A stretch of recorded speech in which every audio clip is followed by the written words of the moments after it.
Bonjour, je fais une petite vidéo sur une vidéo rapide sur l'hippodrome de Vincennes, ma vérité. Ma vérité qui n'est pas très éloignée de la vérité. Voilà.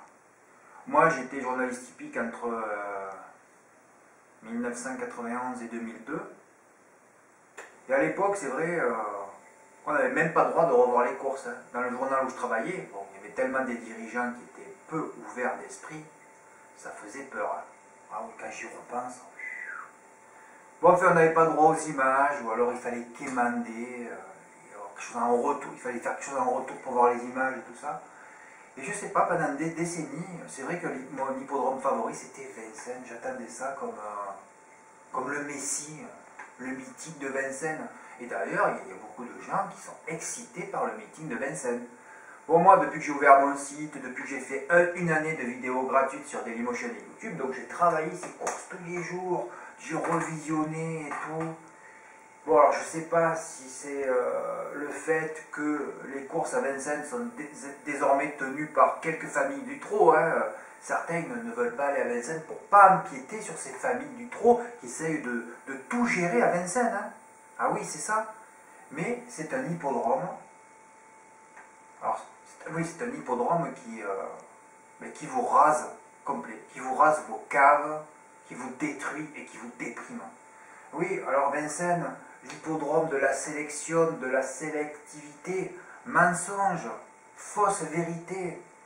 S'il y a un hippodrome non sélectif en France, c'est bien celui de Vincennes. J'ai des arguments pour ça. Évidemment, vous le savez, je l'ai répété, je le répète à longueur de vidéo sur mon site. Hein, le premier argument, c'est que Vincennes est pourvu d'une petite ligne droite, il faut quand même le savoir. Une des plus petites lignes droites de tous les hippodromes de France. Eh oui. Et alors, évidemment, avec une petite ligne droite, les chevaux ne peuvent pas s'exprimer. J'ai appelé beaucoup d'entraîneurs aussi qui militent pour une ligne droite de 100 mètres, au moins 100 mètres de plus. Et à Vincennes, on ne peut pas bouger les tribunes. Eh oui, alors là, c'est terminé. Enfin bon, je dis ça, mais ils peuvent grignoter aussi sur l'entrée de la ligne droite s'ils veulent. Voilà. Mais pourquoi ils ne bougent pas? Parce que ces familles de trot qui gèrent tout Vincennes sont bien contents qu'il n'y ait pas de sélectivité à Vincennes. Comme ça, ils peuvent continuer à gagner des courses tranquillement. Voilà. Et puis vous le savez, il y a une descente, ça va très vite. Alors descente, montée, ça décontenance, décadence. Certains trotteurs, Vincennes, l'hippodrome avec le plus gros quota de chevaux disqualifiés. Alors vous vous rendez compte, petite ligne droite, beaucoup de chevaux disqualifiés, et surtout on ne prend pas de sanctions contre les entraîneurs ou qui présentent des chevaux qui restent sur 4 disqualifications en 5 sorties. Non, non, non, on les laisse continuer. Alors, au lieu que ces chevaux courent et soient disqualifiés tout le temps, il vaudrait mieux qu'ils travaillent, qu'ils les fassent travailler plutôt que de les faire courir. Il y a beaucoup de turfistes qui se détournent du trot et qui vont sur le plat parce qu'ils n'en peuvent plus de disqualification. Mais il n'y a aucun travail qui est fait sur ça, aucune sanction. Aucune sanction. Sans parler des mauvaises drives. Vous avez vu le premier quintet à Vincennes, les drivers nous ont mis à l'heure d'entrée. 2 bourrins d'entrée, Franck Mivard et le fils Bijon, à s'entrebattre, excusez-moi, en brûlant beaucoup de kérosène et d'énergie au bout de 500 mètres pour tuer leurs chevaux, tellement au fort 6e, un amour de four dernier. Ils vous mettent vite à l'heure, les drivers à Vincennes. Ils ne respectent pas les turfistes. Est-ce que ces 2 drivers ont eu une sanction? Non, on laisse faire. À Vincennes, on laisse tout faire. Les courses classiques, tout le monde se paluche, les courses classiques. Mais les courses classiques, c'est les courses les plus merdiques qu'il y ait à Vincennes. Ils en ont 5 ou 6, tous les chevaux à courir durant le meeting. Alors si c'est pas la première, c'est la deuxième.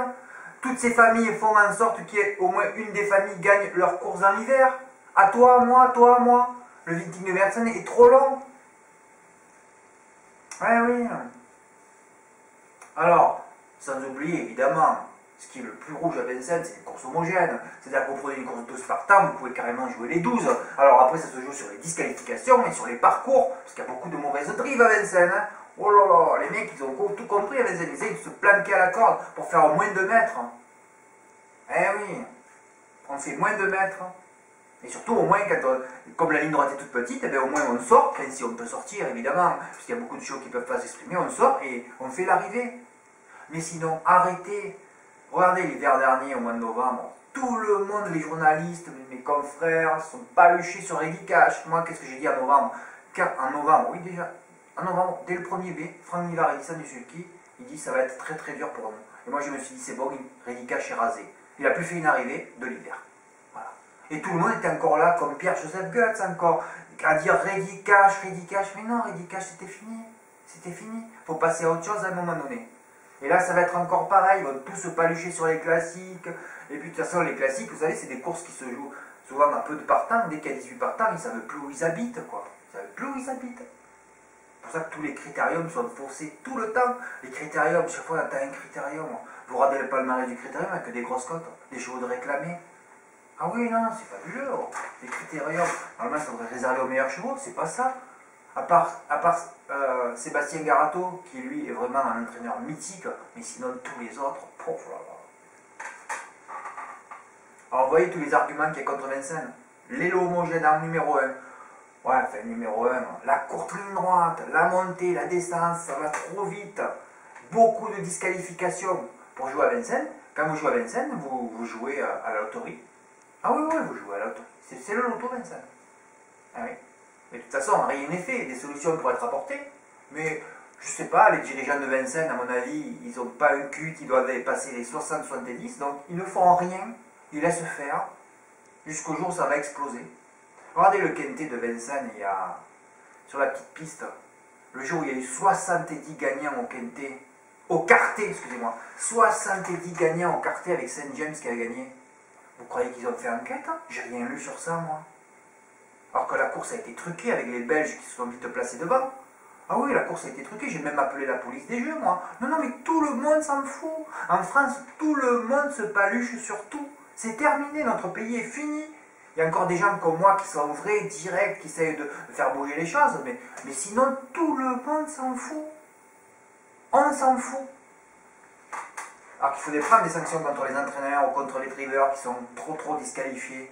Hein, parce qu'il y en a qui arrivent à Vincennes, hein, ils braquent leur cheval d'entrée pour tourner, hein, allez, à dégager. Ah oui, mais attendez, vous regardez quand vous voyez, mais c'est stupéfiant.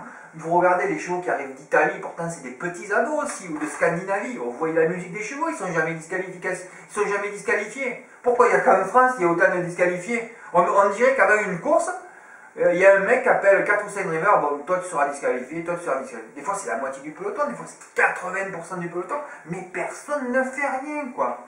Et je reviens sur ce que je vous ai dit, l'hippodrome de Vincennes, c'est surtout pas un hippodrome sélectif. Rien à voir, c'est un hippodrome, un petit hippodrome rouge de la valeur de Cabourg à droite ou de Graigne. Ah oui, vous repérez un cheval à Graigne, c'est idoine pour Vincennes. Hein. Ah oui. Bon, parfois, des fois à Vincennes, les beaux rouleaux compresseurs comme Alderman, il y a des rouleaux compresseurs à Vincennes, on se régale. Voilà, là on se régale. Il faut des rouleaux compresseurs. Des rouleaux compresseurs, il n'y en a pas beaucoup non plus. Hein. Vite de la ferme, ça n'est un de rouleaux compresseurs, quand il veut. Hier, Die. Eh oui, toujours Die. Argovie, repéré à Amiens. Il fallait gagner hier. Venez pour gagner, 50 contre 1, Die. Non, ça s'arrête pas. Ça s'arrête pas, les disqualifications. Mais encore, s'il y avait des gens qui avaient des idées, qui pourraient apporter des solutions, parce que c'est bien beau de critiquer, de casser, de déconstruire, il faut construire ensuite, il faut être positif, bâtir, et personne ne fait rien. Personne ne laisse faire. Tu es disqualifié, c'est pas grave. Moi, je connais beaucoup de turfistes qui ont mon âge, qui sont plus âgés. Le premier mois à Vincennes, ils regardent. Et encore, quand vous regardez, que vous allez repérer des chevaux, le coup d'après, ils sont toujours disqualifiés une ou deux fois. À partir de janvier, ça devient un peu plus régulier, on va dire. Parce que les chevaux sont fatigués, déjà 2-3 fois à être die. Bon, après, ils se disent quand même, il faut bien que je gagne mon avoine. Alors, ils font l'arrivée. Mais il faut attendre. Si vous commencez à balancer tout votre pognon en début de meeting, vous n'aurez plus de noisettes pour jouer. Hein.